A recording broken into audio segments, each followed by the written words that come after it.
Petey Perez was born in Berkeley in 1989. Grew up past El Cerrito and the Contra Costa line. His parents run a work yard in Richmond, California. He drove a truck there on the west coast of America. Petey Perez was a gentle soul, known to his neighbors and friends. If someone was in trouble, that's who he'd defend. As with so many more among us, he liked to have a drink, which shouldn't be a problem, or at least that's what you might think. Petey Perez was hanging out on Cutting Boulevard. 24-year-old Petey Perez was shot and killed by Richmond police officer Wallace Jensen in front of Uncle Sam's liquor store on Cutting Boulevard on September 14th, 2014. Petey was unarmed, and there was no violence or disturbance or any reason for the police to be called in. Petey was not arrested or charged with the crime. Jensen claimed that Petey was violent and that he lunged for his gun, but several witnesses contradicted that account. Petey Perez was turning, as the ballistics evidence shows, trying to walk off. Everybody knows, except for the cop who pulled out his gun, who figured death was imminent. Petey's dad, Rick Perez, heads the family business. The trauma of the shooting and the quest for justice is in the front of his mind every day. You know, I knew who my son was. I knew his characteristics and stuff, and what the police tried to describe about him day one was horrible. It was not my son. And then we have half a dozen witnesses that are all consistent in saying that this did not occur the way the police say. Even the police commission did their own private investigation from someone other than the police department, and they said the officer's testimony was inconsistent with the evidence, and even apparently he shot my son when he was on the ground trying to get up. I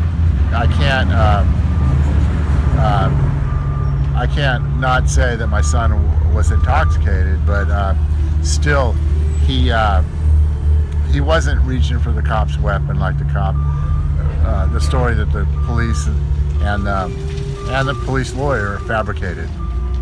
So it's just when you want to look up to someone you look to protect you, and they sit there and fabricate lies about someone that they murdered, it's not a good experience.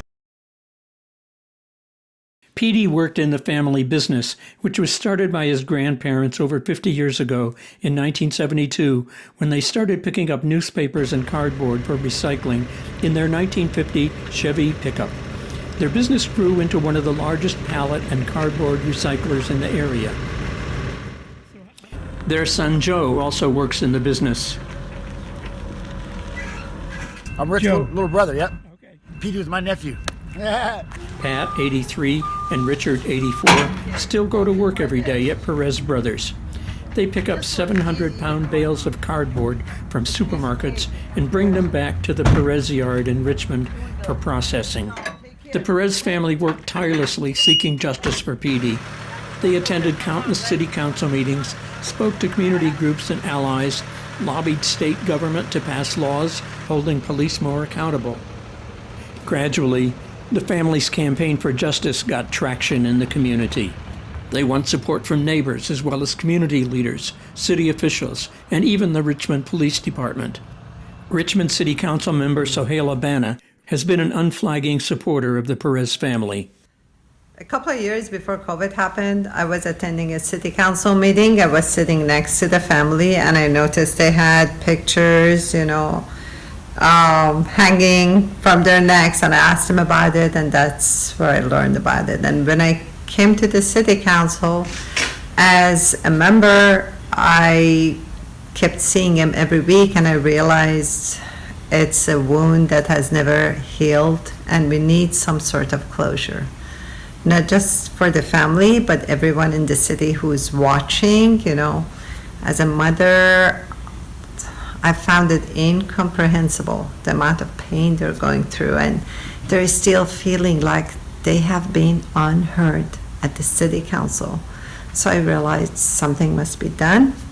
And then I initiated the process, a sort of reconciliation with the city, with the police department, and I'm very happy about the way that our Richmond police chief has handled it, Chief French, the cultural sensitivity training that she has started, and the fact that it's including a module about PD Press.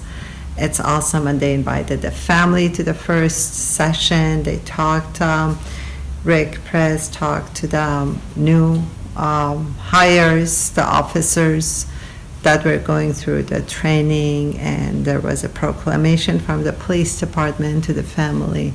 So we're trying to heal the deep wound gradually at the city level. Wallace Jensen, the cop who killed Petey, was never disciplined or prosecuted for the shooting. The district attorney refused to bring charges and told the family no jury will ever find him guilty.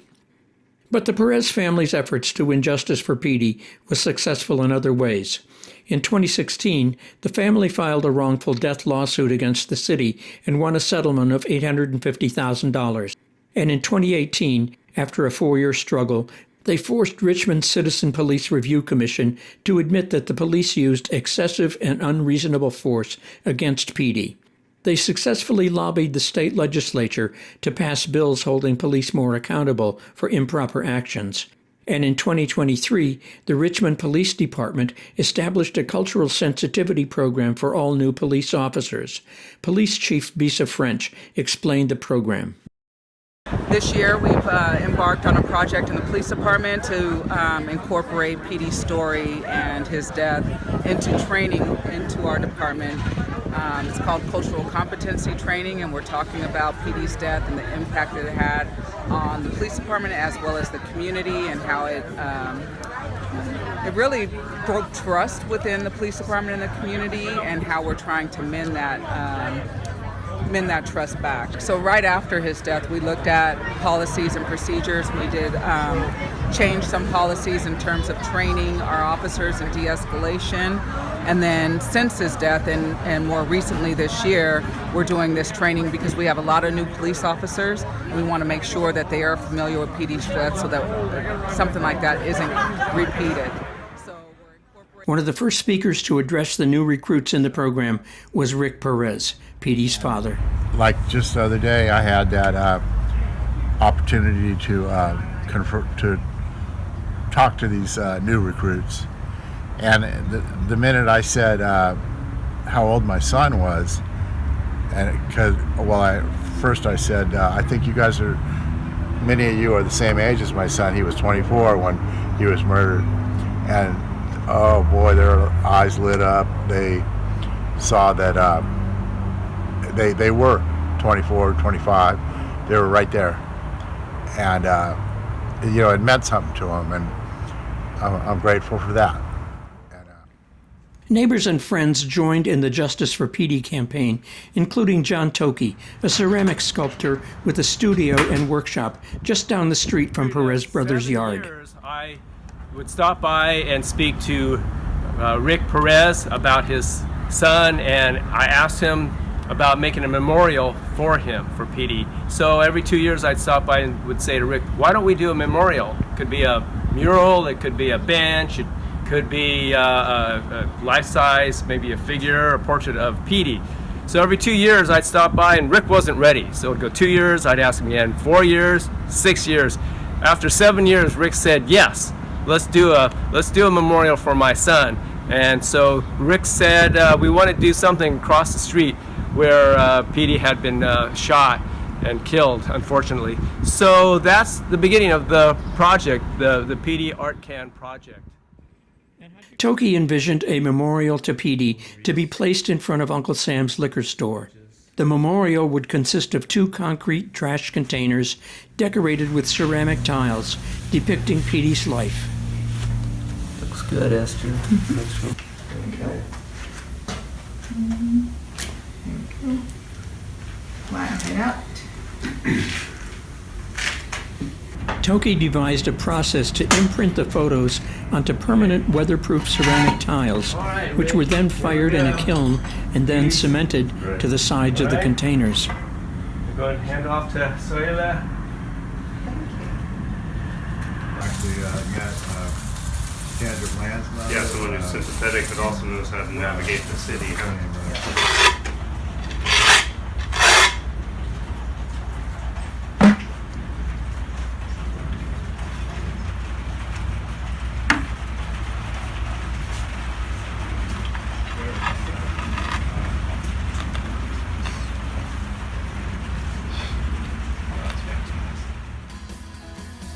Petey Perez was hanging out on Cutting Boulevard when a cop came to visit.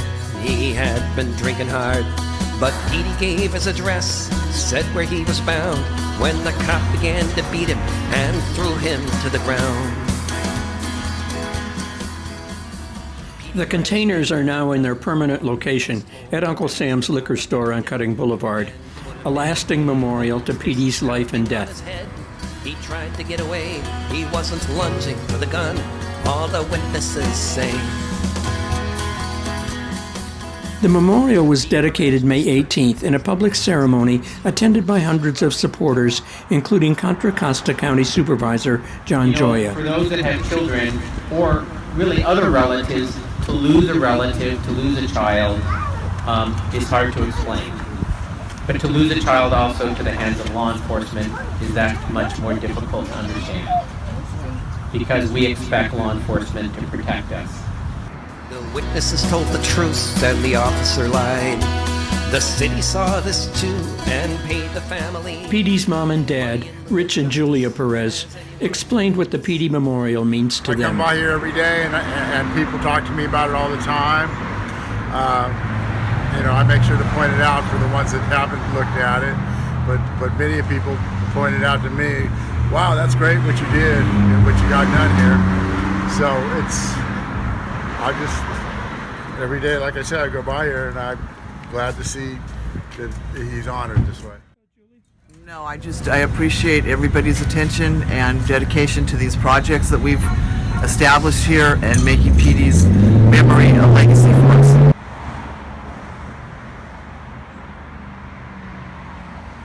Through their relentless efforts, the Perez family has turned their immeasurable loss into a positive force for community justice that will last for years into the future.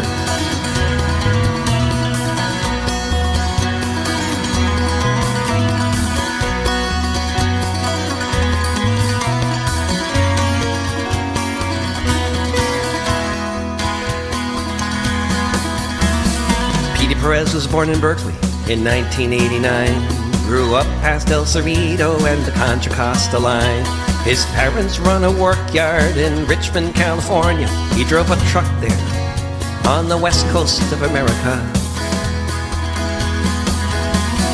Petey Perez was a gentle soul known to his neighbors and friends. If someone was in trouble, that's who he'd defend. As with so many more among us,